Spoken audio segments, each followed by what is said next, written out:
Welcome to the Industrial Talk Podcast with Scott McKenzie. Scott is a passionate industry professional dedicated to transferring cutting-edge, industry-focused innovations and trends while highlighting the men and women who keep the world moving. So put on your hard hat, grab your work boots, and let's go. All right, it's another week of the Industrial Talk Podcast. So glad that you are here. Of course, this is where the industrial professional comes to talk. We're all about one thing and one thing only, and that's promoting you, your business, and providing incredible content so that you can be successful as a professional.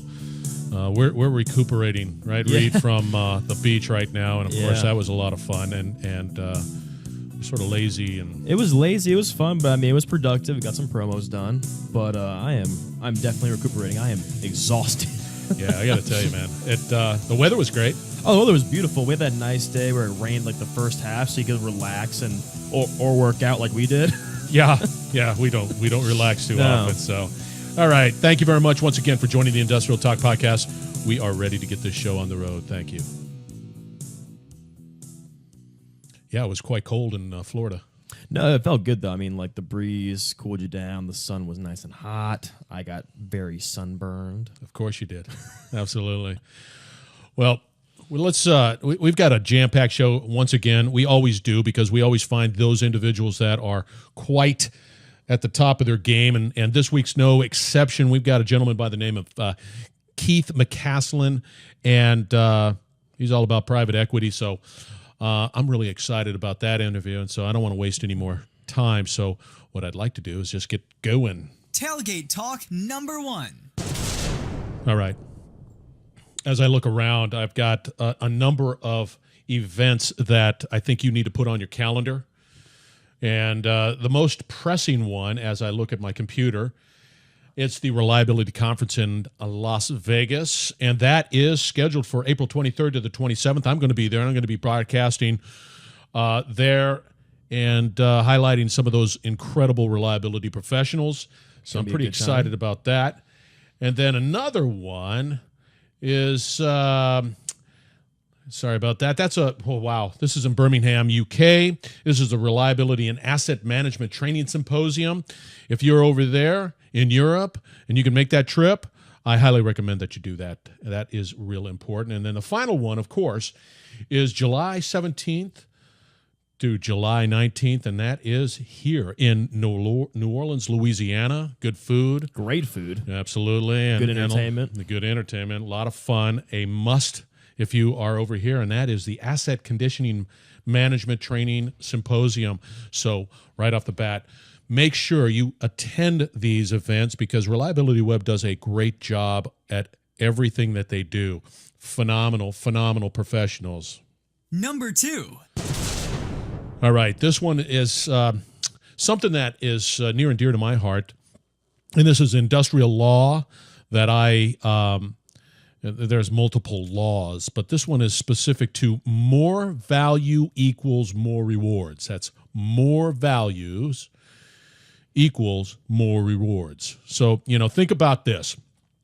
What effect do you want to have on your clients or customers? So, Yeah, you want to be, knowledgeable of what you're doing. You want to bring value to the table, and you want to ultimately reward them for choosing you. And don't give up. And that's No, what never give up, the Industrial Talk Podcast is all about, trying to provide as much value, overflow with value, so that there's hopefully greater rewards in the future, and that you guys will definitely benefit in the future. So, reward is a direct proportion to the amount of value that we provide to our marketplace. So, love it. Anyway, so that segues into the Keith McAslan interview, because I got to tell you, here he's a managing partner with ASG Energy, and they're out of Colorado. And I guarantee you go out to their website and you'll find a lot of information and a lot of stuff that they're doing, and they really focus on LED lighting, right? Mm-hmm. But Keith once again is a managing partner with ASG, right? ASG Energy. Yes, sir. And he's got a tremendous amount of experience, skills, private equity background, wealth of knowledge. He is an open book, and we were very proud to be able to have him on the show, because Well, geez. He's a rock star. He is, man. I got to tell you, man. There's no better way to describe it. That's exactly right. And so, nonetheless, we are very fortunate to be able to have Keith on the show. And I'll tell you right now, if you go out to his LinkedIn profile, he responds. He's out there. He wants to connect with you. And if you have any questions whatsoever about private equity. Yeah, I mean, he was so open. He was like, LinkedIn messaged me. I mean, he wants to talk to you. Yeah, so he's a phenomenal man. So without further ado, I'd like you to meet Mr. Keith McAslan. He is the managing partner at ASG Energy. So enjoy the interview. Hey, Keith, welcome to the Industrial Talk Podcast. I'm so glad that you are here. How you doing? I'm doing great, Scott. How are you today? Well, man, it's getting ready to rain. I hear that you've got snow out there, and you're getting ready to play golf, hopefully tomorrow, huh? It's Denver. We get snow one day and 60-degree weather the next, so you never know what happens here. It's God's crazy country, my friend. God's country. Well, I know that you're a busy man, and I really appreciate the opportunity to be able to talk to you on the Industrial Talk Podcast. Give us a little background on who you are and what makes Keith tick. What makes Keith tick and what my background is. My background is started out as a finance guy earlier in my career, went all the way through, and I'm one of those unusual guys that went through the career up to a CFO and then actually migrated over to be a CEO. So I've got that combination of both finance and operations in my background. So kind of unusual in the leadership space these days. Yeah, you sent me a doggone background into who Keith is, and like I think I told you, I sort of stopped at halfway through the second paragraph and said I'm not worthy.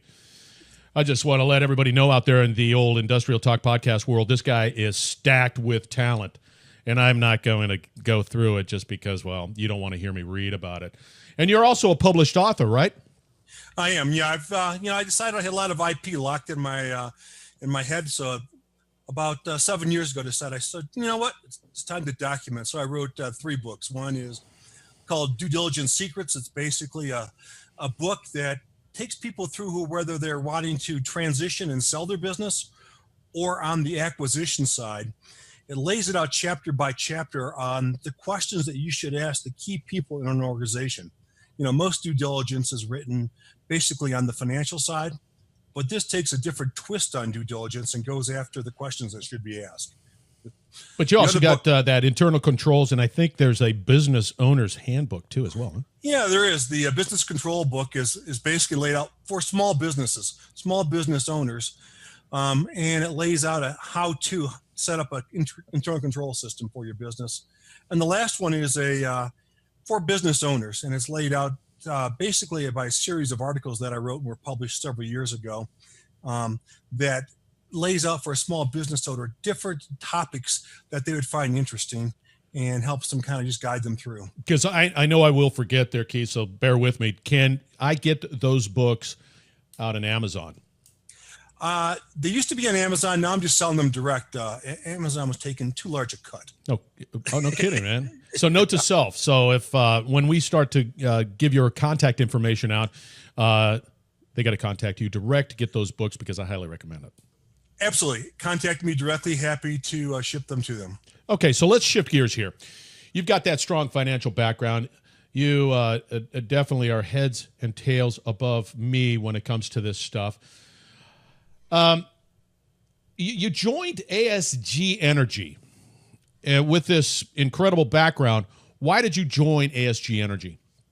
A good friend of mine, Chris Cohn, was one of the founding partners of ASG Energy, and there were, at the time last summer, he got a hold of me and called me and said, "Hey, can you help me get my company ready for sale?" And I said, "Absolutely. Let's get together and chat." So we sat down and talked, and I learned about his business, learned about the LED market. And I said, "You don't want to sell." I said, "I think I want to be a partner with you because if I look at the metrics of LED lighting, the U.S. market is penetrated somewhere between 10 and 15%. That's a huge market that's untapped that allows growth in this business." So myself and another partner, Mark Parker, went in with Chris and Shane Pulver, and the 4 of us now are 4 partners in ASG Energy. And I've got to ask the question about from a competition point of view. So you do these LEDs, and the value proposition is clear. That's without a doubt. But Are you getting a lot of competition internationally as a result of this? Our focus really has not been internationally, although we're starting to develop a international channel. Our focus has been domestically, and the true value proposition for us has really been, customer service. There's a lot of companies out there that could go buy LED bulb, have their maintenance team put it in place, but actually we've gotten out of good follow-up business because they've not done a good job. They've screwed up the implementation. So kind of our value proposition is we've got professional project managers that we put in place. So they're on site with the customers, guiding the installation crews through the installation, doing a communication wrap-up meeting with the customer every week, as well as a wrap-up meeting at the end of the job and a walkthrough. So it's really that white glove service that differentiates us. The manufacturing of these LED, where do you get them manufactured? We buy them from the major manufacturers. It depends on the customer, it depends on the need, depends on the fit. So any of the major LED manufacturers have been our suppliers in the past. Okay, so let's shift gears here. So you're intrigued with the equity market. You are interested in the focus on taking, for lack of a better term, mom and pop type businesses and either structuring them to sell or structuring them to grow or whatever. How do you see that market progressing? Is it growing or is it contracting? What do you see the market doing? Private equity is looking for deals, looking for companies that want to transition and sell. There's a lot of money on the sidelines resting with private equity today looking for deals. So you've got to think about the baby boomer bubble as it moves through. A lot of the baby boomers today may be the founding member of the family that started a business. They need an exit strategy, whether it be a generational transition or an exit by selling to a buyer or to private equity. And I'm going to have to interrupt real quick. For the layman out there, what are we talking about? What is private equity? Private equity basically are funds that have capital as well as financial and operational people that will come in and buy a business, put it into a portfolio. And typically what they do is what's called a buy, build, and sell, and look at a 3-year horizon. So they'll buy a business, they will enhance the management team, they will do add-on acquisitions to build it up, and then they will look to sell it in 3 to 5 years. So that's typical strategy. So you indicated that this private equity and this world of private equity has been sitting on the sideline. Is what's the reason behind that? Private equity is active. There's a lot of money in the sideline. There's a lot of money that needs to be deployed and put to work. The problem is finding good deals.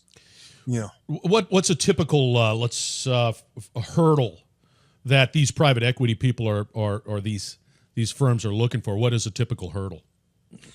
In terms of hurdle, you mean in payback? Yeah. Or do you hurdle in acquisition? They're looking for a good 30% return minimum, on their investment. So note to self, it's important to be in the private equity world because 30% on your money is pretty doggone good. Absolutely. Now, it's always active. They're always looking.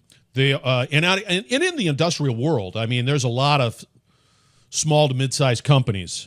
And I would imagine, how does a company say, hey, yesterday I was always engaged, and now today I'm starting to feel like I need to figure out what to do with this. How do you, as a one that's in the private equity world, how do you find those entities that saying, I'm ready to go to pasture? You're out there, you're networking all the time. You're talking to people because you're trying to buy a business that's a private sale. You're trying to find someone who is a willing seller. Because if you get into an auction, and an auction really means is that the business has engaged an investment banker who is out there marketing the business, but trying to get several people in a horse race to really raise the price. That's the last place you want to be involved in an acquisition if you can avoid it as an auction. Preferentially, you'd like to buy it on a closed sale. So I'm a small business, and Yes. There's small business and mid-sized business that listen to the Industrial Talk podcast. What do you, Keith, recommend that small business do? Like like the first step?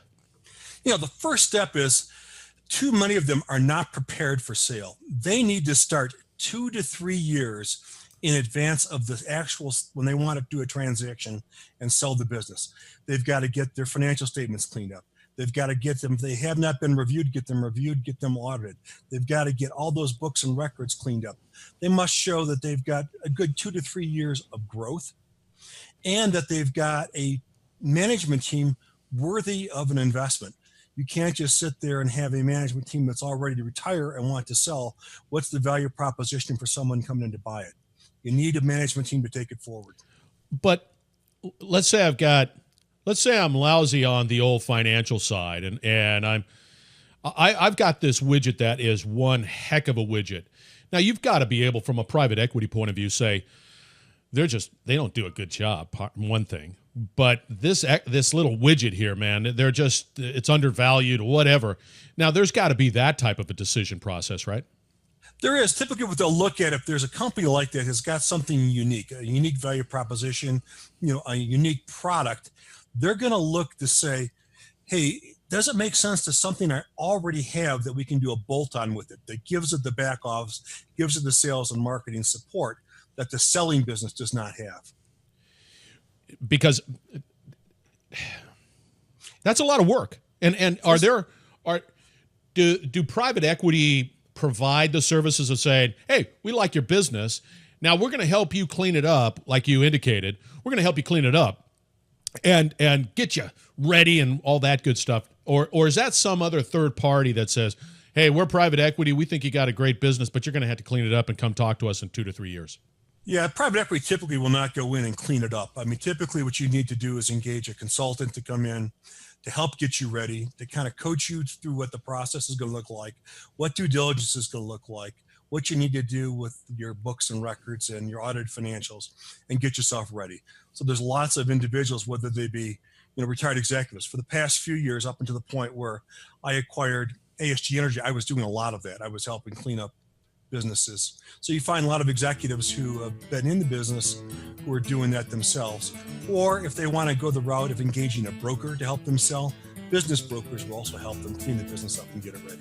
So my recommendation would be to contact you and say, hey, Keith, do you have any recommendations for helping me clean up my business because I'm interested in selling? And you would be the guy that says, yeah, go talk to this company or this person or whatever. You'd have that skill set. Absolutely. And that's one of the reasons the book that I've got, Due Diligence Secrets, helps them too also. Leads them through the questions, gets people prepared. Okay, we're going to be breaking right now. I'm with Keith McAslan. That's McAslan, and he's with ASG Energy, but he's a wealth of knowledge in finance. So thank you very much for joining the Industrial Talk Podcast. We will be right back. You're listening to the Industrial Talk Podcast Network. All right, you got to mark your calendar for April 23rd through the 27th. And this is a reliability conference that is in Las Vegas, Nevada, brought to you by those wonderful people at reliabilityweb.com. It will have all of the great vendors that are there that are really focused and passionate on reliability, as well as the great content and education. It never ends. Those folks at reliabilityweb.com do a great job. Now, I will be there just like I was at the IMC 2017 conference in Bonita Springs. So if you missed that, and that was in December, you need to make this one, and it is April. Once again, April 23rd through the 27th. This is in Las Vegas, Nevada. Go out to reliabilityweb.com. Get all the information you can about it. I will be there. I hope to see you, and you have a wonderful day. All right, welcome back to the Industrial Talk Podcast. So glad that you guys are listening out there. Once again, we've got Keith McAslan, and he's a managing partner with ASG Energy, but he's got a wealth of knowledge in the private equity space.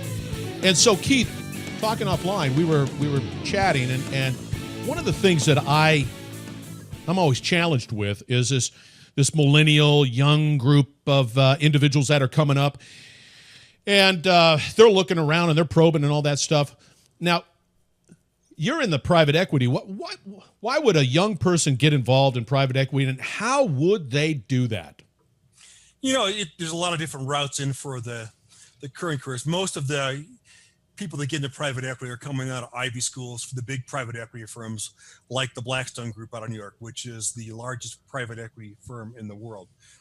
It's interesting that I got involved with private equity and Blackstone Group earlier in my career. I was recruited by Blackstone Group as a CFO for one of their portfolio companies to work with one of their early founding partners, and that was David Stockman. And David, for those of you who recognize the name, was the director of the OMB in President Reagan's cabinet during the time of Reaganomics. I ended up working for David for about 9 years, about 6 years as a CFO and 3 years as a CEO for a Blackstone portfolio company. So there are many different routes where they get recruited from college or get recruited into an executive position in a portfolio company and then kind of work for a private equity firm. But now Blackstone, that big, gigantic, enormous, fantastic.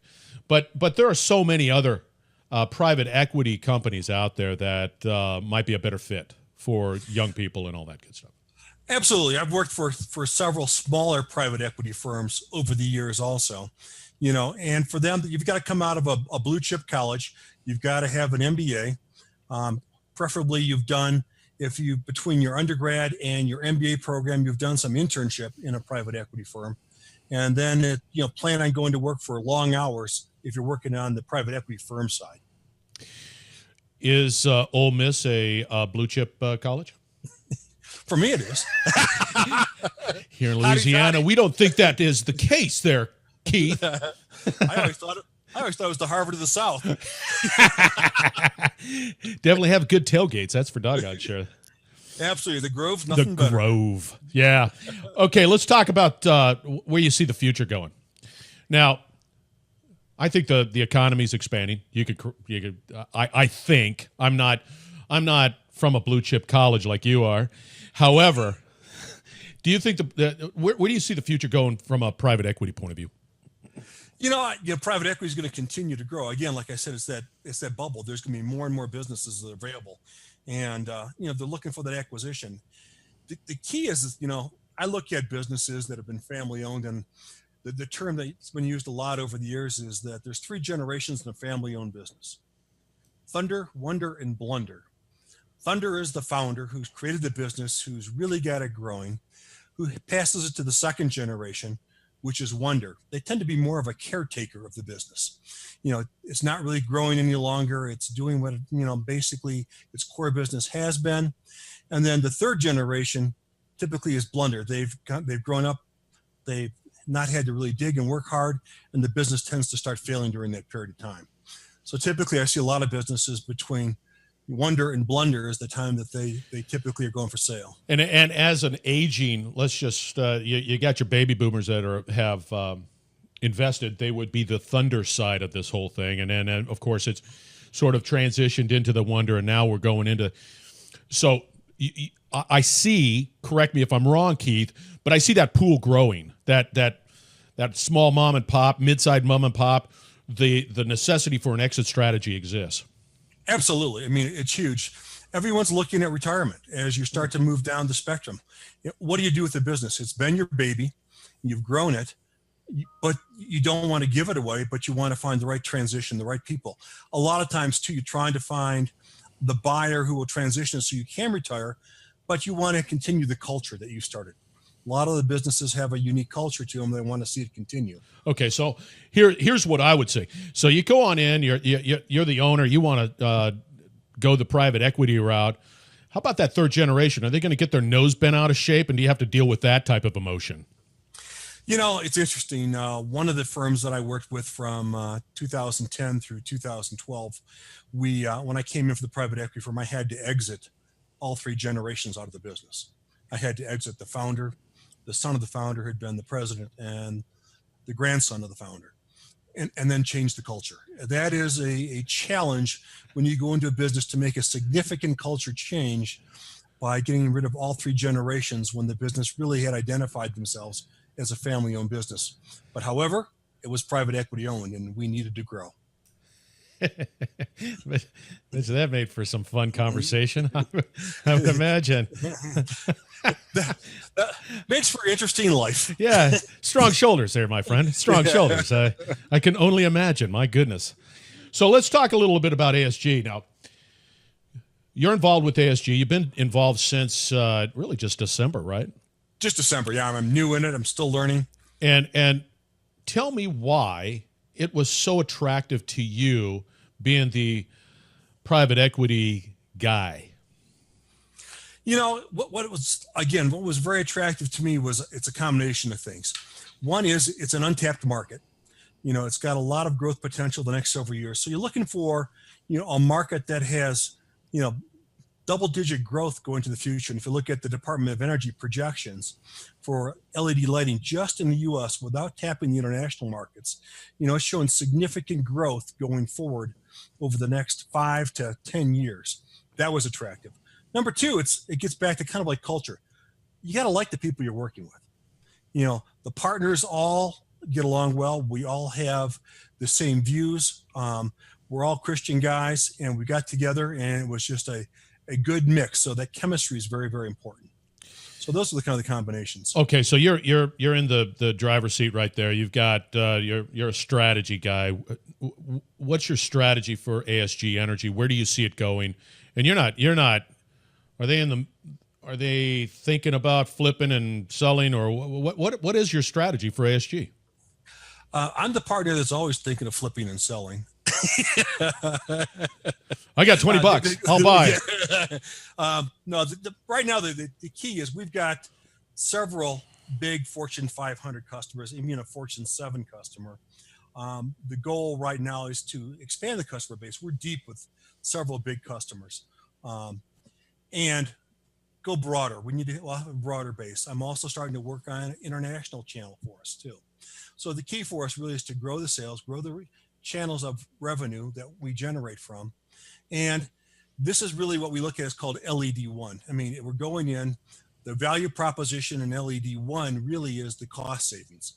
We work with these different customers, we survey their site, we talk to the local utilities, they give us 12 months of electric bills, and we calculate an ROI for them that's typically under 3 years for a facility. So your payback's under 3 years? Absolutely, under 3 years. Some will go over, but typically it's around a 3-year payback for them, which is really nice because that's almost cash on cash. I was just going to say that's bottom line value. Yeah. Notwithstanding the changes in the recent tax law, we can get some nice advantages. Yeah, I saw that. And for the listeners out there, he's provided a white paper that I think would be very helpful to all companies out there that are looking for ways of being able to be more efficient, bottom line value. I think this is a great strategy for you as a company. Now, when you start talking about international, are you looking in Europe, Asia? Where's your focus from an international? And Canada's not international. No. I'm looking more. I'm talking to contacts that I have that are in Europe, the Middle East, and in Africa. So that's my focus right now. And these are contacts I've had over the years from other businesses I've run. So we're looking at focusing those marketplaces. That's good. And LED as a technology, has it seen its improvement, or is it from a technology point of view growing and improving and for lack of a better term, becoming better? It's evolving is probably a better term to use. That the technology continues to get better, but businesses, and I'm talking large businesses, are looking at LED as a next generation also. The next generation of LED is, if you think about the LED lights, they're basically a small CPU up there in the lights. The talk is going from Wi-Fi to Li-Fi. Whoa. Wi-Fi, got that. That's I understand that technology. Say it again. Li-Fi? That's lighting. Oh, no kidding. Li-Fi, lighting. What does that mean? So next generation is Li-Fi. Is this Li-Fi, the one that I've got on a strip light here around my TV? No, I don't think that droopy light is it. But, hey. That's top-notch stuff right there. No, Li-Fi is really going to replace your routers, all of your internet transitions and traffic and data gathering will go through the lights at some point in the future. No way. Absolutely. So give me a time frame on life. Wow. Head explode. Tell me a time frame on that. It's not that far away. Within the next 2 to 3 years, you're going to start seeing lighting change and become a mechanism for data capture. Let's say, as an example, too, you put lighting in a hospital that's LED 2 compatible, that is tying into software that's tying in. So let's say you've got a patient that has a wristband like today, but you have the chip in there. The lighting throughout the hospital can track that patient as they move around, because if they can't find a patient, let's say, and that does happen, well, they can now find them because you're tracking them through the lights. That's one example. The robots are going to run the world, Keith. Yeah. Well, here's a better example. How about for the problems that we have in our society today with the school shootings? You change and you put smart lights in the schools that can change color from light to red to green, as well as recognize a gunshot, and that area could turn to red lights and the other areas turn to green, so the students would know where to go to escape an active shooter scenario. That is so cool. My gosh, Keith, you blew my mind. Doggone it. We've got another heartbreak. This is Keith, and he knows a lot about the future. And I really appreciate it, Keith. Thank you very much. We're going to be right back, but hold on. Thank you for joining the Industrial Talk Podcast. We'll be right back. Hey, once again, this is Scott McKenzie with Industrial Talk. If you like what you're listening to, please feel free to sign up for the free podcast as well as the blogs. I'll try to keep it all relevant to your business and hopefully be able to provide some insight into what we do at Industrial Talk and what you do as a professional. Hope to see you soon. Thank you. All right, welcome back to the Industrial Talk Podcast. Once again, I'm with Keith here, and we're talking about the future with LED. And Keith, we were talking offline. I'm a business, right?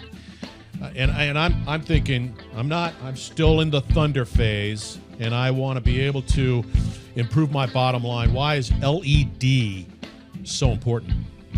You know, LED is important, and why private equity really likes it. If you think about an LED installation for your facility, let's say you have to spend $500,000 in lighting. Say you got a big facility.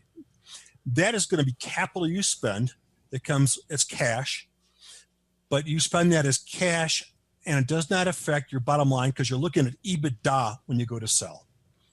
Next point is you're generating cost savings because you've eliminated maintenance. Most of the bulbs and fixtures, and lights come with a 10-year warranty today.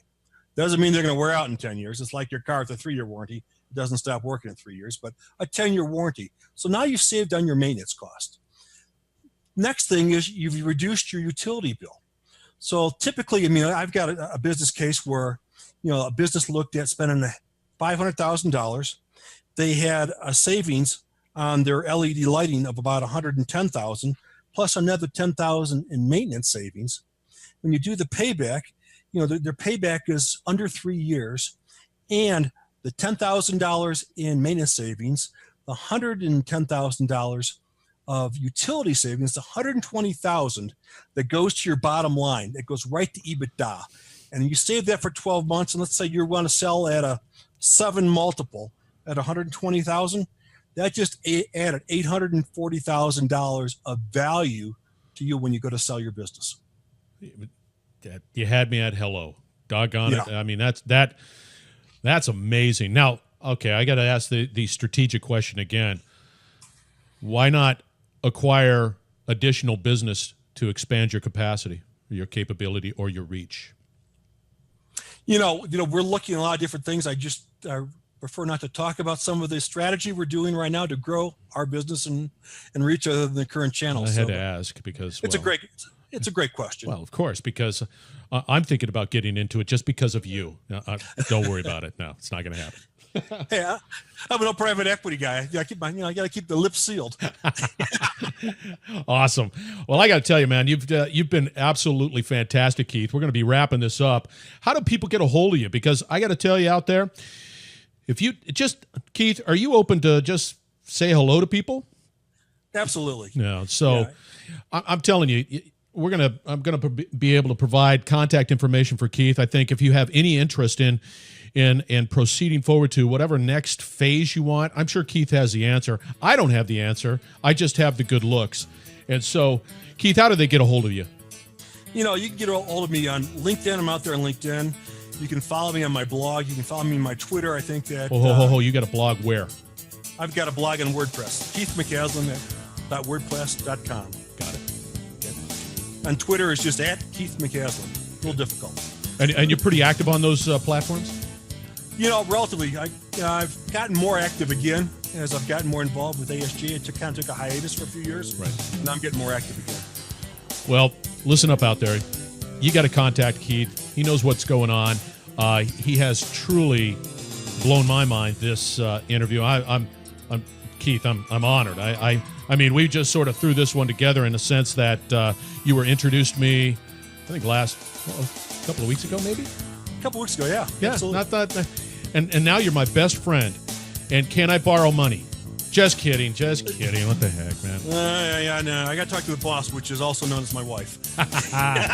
Very good. And now your wife, we're going to have her on the Industrial Talk podcast too as well, because she is doing some books. She's doing some books, and she's that rare animal who has a Six Sigma black belt in health. Amazing. You guys are amazing. Hey, thank you very much for being a part of the Industrial Talk podcast, Keith. And thank you all for joining the Industrial Podcast. We'll be right back on the other side. You're listening to the Industrial Talk Podcast Network.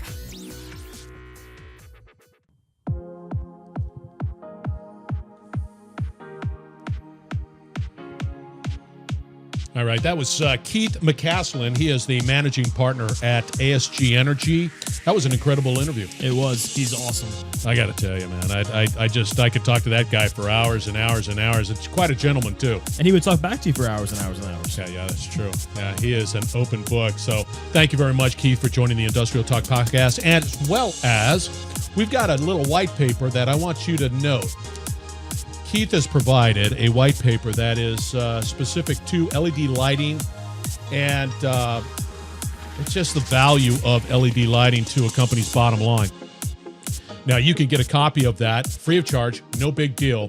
What I'm going to ask, though, is that you go out to my website at industrialtalkpodcast.com. That's industrialtalkpodcast.com. And you're just going to have to drive on over to get in touch.